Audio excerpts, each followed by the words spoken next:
पाप करने वाले सुखी और धर्मात्मा लोग दुखी क्यों रहते हैं? तो जानिए इस कहानी से। अगर आपके मन में भी कभी ये प्रश्न आते हैं कि मैं तो इतनी पूजा पाठ भक्ति भाव में लीन हूँ, फिर भी मेरे साथ ही ऐसा क्यों होता है? भगवान सारी परेशानियाँ मुझे ही क्यों देते हैं? दुष्ट लोग इतने सुखी हैं और धर्मात्मा ही सारे कष्ट भोग रहे हैं। ये क्या हो रहा है? क्यों हो रहा है?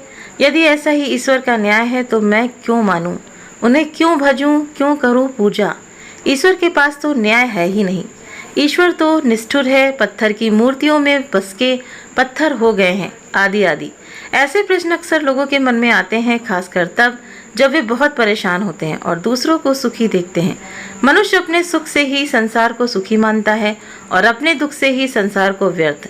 ये सब स्वाभाविक है। तो आपके मन में भी जो प्रश्न आते हैं, आज उनके निदान का कुछ प्रयास किया जाए। तो ध्यान से पढ़िएगा। बहुदक नामक एक तीर्थ था।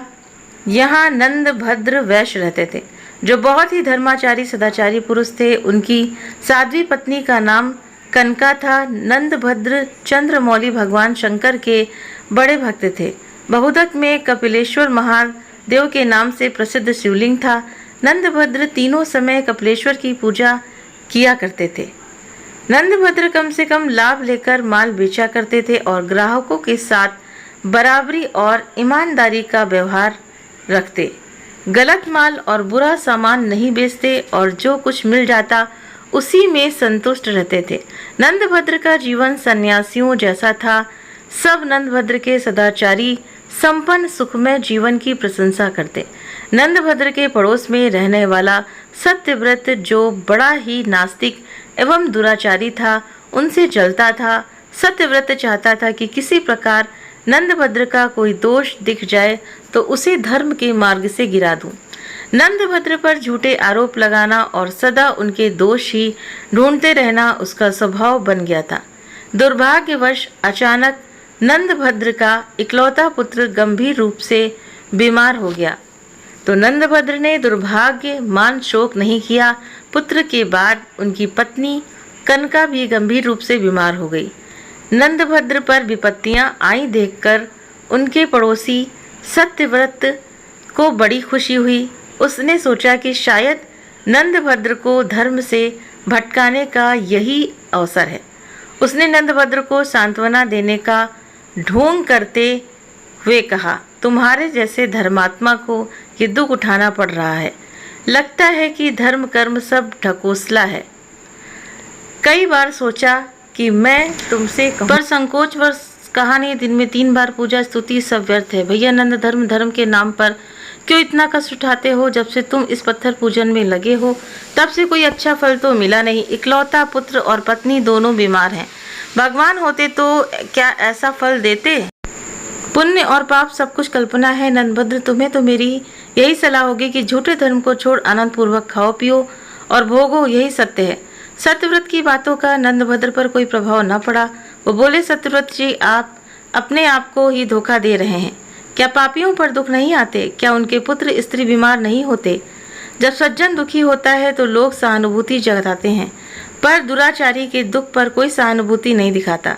अतः धर्म पालन करने वाला ही ठीक है। अंधा सूर्य को नहीं जानता, पर सूर्य तो है। ईश्वर के बिना संसार का संचालन नहीं हो सकता। सत्यव्रत ने उसे टोक कर पूछा, देवता है तो दिखाई क्यों नहीं देते? नंदभद्र ने कहा, देवता आपके पास आकर याचना नहीं करेंगे कि हमें आप मानिए। बातचीत बहस में बदलने लगी। नंदभद्र अधिक विवाद नहीं चाहते थे, उठकर चले गए। पर उनके मन में यह विचार आया कि भगवान सदाशिव का साक्षात दर्शन करके पूछूं कि आपके बनाए संसार में सुख दुख जन्म मरण आदि क्लेश क्यों है, तो ये दोष रहित क्यों नहीं है। नंदभद्र शिव मंदिर आए, लिंग की पूजा कर भगवान के आगमन की प्रतीक्षा करने लगे। सोच लिया कि जब तक भोलेनाथ दर्शन नहीं देंगे तब तक मैं ऐसे ही खड़ा रहूंगा। लगातार 3 दिन और 3 रात नंदभद्र वैसे ही खड़े रहे। चौथे दिन एक बालक उस मंदिर में आया। वो गलित कुष्ठ का रोगी भयानक पीड़ा से करा रहा था। उसने नंदभद्र से पूछा, आप इतने सुंदर एवं स्वस्थ हैं, फिर भी आप दुखी क्यों लग रहे हैं? तो नंदभद्र ने अपना संकल्प उसे बताया। बालक ने कहा, अनचाहे का मिलना और मन चाहे का बिछुड़ना, इससे मानसिक कष्ट होता है। रोग और परिश्रम से शरीर को कष्ट होता है, मानसिक कष्ट से शारीरिक कष्ट होता है, और यदि शारीरिक में यानी कि शरीर में कष्ट हो तो मानसिक कष्ट होना स्वाभाविक ही है। दोनों एक दूसरे के साथ जुड़े हुए हैं, फिर क्या किया जाए? नंदभद्र ने पूछा। बंधुवर, औषधि से शारीरिक कष्ट दूर होते हैं, पर मानसिक कष्ट तो ज्ञान से ही दूर होता है। मस्तिष्क को यदि ज्ञान की सही खुराक दी जाए तो वो कष्ट मुक्त हो जाता है। बालक से ज्ञान भरी बात सुनकर नंदभद्र ने फिर पूछा, ज्ञानी बालक, आपकी बात से सहमत हूँ, पर एक प्रश्न है। इस लोक में पापी मनुष्य भी इतने धनी और सुखी क्यों होते हैं, जबकि उन्हें तो उनके कर्मों के कारण कष्ट में होना चाहिए था? तो भगवान के विधान में ये दोष क्यों? तो बालक ने कहा, सुख और दुख किसे कहते हैं ये समझ का फेर है। मैं आपको थोड़ा विस्तार से बताता हूँ। संसार में 4 प्रकार के लोग हैं। पहले वे जिनके लिए इस लोक में तो सारे सुख सुलभ हैं, धन दौलत, सत्ता, प्रभाव, बाहुबल, सब कुछ, परंतु परलोक में उन्हें कुछ भी प्राप्त नहीं होता। उनके पूर्व जन्मों के जो पुण्य शेष हैं उसे वो इस लोक में भोग रहे हैं, लेकिन वे नए पुण्य नहीं कमाते। तो ऐसे लोगों का सुख भोग केवल इसी लोक तक है। अगले जन्म के लिए वे कुछ शेष छोड़कर नहीं जा रहे हैं, तो उनका अगला जन्म बिल्कुल उसी रूप में होगा जिसे देखकर आज वे कांपने लगे। दूसरे वे लोग हैं जिनके लिए परलोक में सुख का भोग सुलभ है, परंतु इस लोक में नहीं, क्योंकि उनके पिछले जन्म के संचित पुण्य है ही नहीं। वे तपस्या करके नए पुण्य कमाते हैं, उनसे परलोक में सुख का भोग प्राप्त होगा।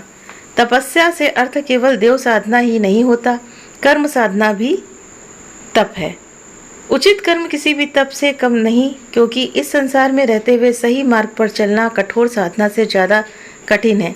तीसरे वे लोग हैं जिनके लिए इस लोक में भी और परलोक में भी सुख भोग मिलता है, क्योंकि उसका पहले का किया हुआ पुण्य भी विद्यमान है, और इस लोक में आकर भी वे उत्तम मार्ग का अनुसरण करते हुए कर्म तप से नए पुण्य बनाते रहते हैं।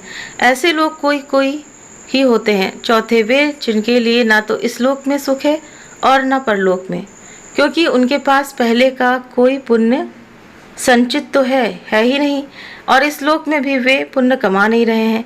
तो ऐसे नीच जनों को धिक्कार है। वे सर्वथा त्याग के योग्य हैं और इस लोक में अपमानित होते हुए ही जीवन बिताते हैं, और ना जाने कितने जीवन ऐसे ही बीतेंगे, तब तक जब तक कि मेरी तरह उन्हें किसी तपस्वी का यानी कि किसी गुरु का, सतगुरु का मार्गदर्शन ना प्राप्त हो जाए। इसलिए हे वैश्यवर, आप अपने पड़ोसियों मित्रों द्वारा कही बात को मन में रखो ही नहीं, उन्हें तो अपने कान में भी प्रवेश ना करने दो। आप इस जन्म में भगवान सदाशिव के भजन में लग जाएं, जिससे आप जन्म के बंधन से ही मुक्त हो सकते हैं। एक छोटे बालक के मुख से ऐसी ज्ञानमयी और महत्वपूर्ण रहस्यपूर्ण बातें सुनकर नंदभद्र बड़े प्रसन्न हुए। उनका सारा भ्रम, सारी शंका का निवारण हो चुका था। उन्होंने चकित होकर पूछा, आप कौन हैं? अपना परिचय दें। आप यहाँ कैसे पधारे हैं? आपने मेरे सब संदेहों को दूर कर दिया। इतनी कम आयु में इतना ज्ञान आपको कैसे सुलभ हुआ? तो बालक ने कहा, पूर्व जन्म में मैं अहंकारी, पाखंडी, व्यभिचारी था, जिसके चलते मैं वर्षों से नीच योनियों में भटका। भगवान वासुदेव की ऐसी कृपा हुई कि वे हर योनि में मुझे मुक्ति मार्ग बता देते थे। उन्होंने ही मुझे आपके पास भेजा है। अब मैं 7 दिन के बाद इसी तीर्थ में मरूंगा। आप मेरा अंतिम संस्कार कर दीजिएगा। वैश्यवर, ज्ञान की आयु से कोई संबंध नहीं है। ईश्वर को जिसे ज्ञान प्रदान करना होता है, जिसे माध्यम बनाकर उसे अपने भक्तों को जागृत करना होता है, उसे चुन लेते हैं। वो कोई भी हो सकता है, मेरे जैसा कुष्ठ पीड़ित जीव भी। अतः सहज भाव से स्वीकार करना चाहिए और ज्ञान जिससे भी मिले उसके प्रति विनीत रहना चाहिए। ऐसा करने से ईश्वर सदा आपको ज्ञानवान बनाए रखते हैं, किसी ना किसी को भेजते रहते हैं। इतना बताकर उस बालक ने सूर्य मंत्र का जाप करना आरंभ किया। कुष्ठ के निवारण के लिए सूर्य मंत्र का जप ही किया जाता है। भगवान श्री कृष्ण के पुत्र सांब ने भी सूर्य की उपासना से कोढ़ से मुक्ति पाई थी। 7वें दिन उस बालक ने अपने प्राण त्याग दिया। नंदभद्र ने विधि पूर्वक उसका अंतिम संस्कार किया। नंदभद्र को जीवन की सच्चाई और सार्थकता का बोध हो गया था। शेष जीवन उन्होंने भगवान शिव और सूर्य की उपासना में लगा दिया तथा अंत काल में जीवन मरण से मुक्ति पाकर भगवान शिव का साक्षात्कार प्राप्त किया। तो स्कंद पुराण की इस कथा से आपके मन में बहुत से भ्रम दूर हुए होंगे, ऐसी आशा है। आपको जीवन में क्या मार्ग अपनाए रखना है, इसका भी संकेत इस कहानी में मिला होगा। तो पुराणों की कथाओं में जो जीवन जीना है उसको जागृत करना है, जैसे बताया गया इस कहानी में। तो जैसे इसमें बताया गया है कि आपको अगर ज्ञान मिलता है, देखिए ज्ञान सर्वोपरि होता है। ज्ञान से मनुष्य कहाँ से कहाँ पहुँच सकता है। अगर आपको सच्चे गुरु का साथ, सतगुरु का साथ मिल जाता है तो आप इस लोक को तो अच्छा आप बनाएंगे ही, आपका परलोक भी सुधरेगा। तो उम्मीद करते हैं कि कहानी आपको पसंद आई होगी। वीडियो पसंद आया हो तो वीडियो को लाइक करें। चैनल पर पहली बार है तो सब्सक्राइब करना ना भूलें। इस कहानी के बारे में आप सभी की क्या राय है तो प्लीज़ आप मुझे कमेंट करके भी ज़रूर से ज़रूर बताइए। आप सभी के सहयोग के लिए आप सभी का बहुत बहुत धन्यवाद।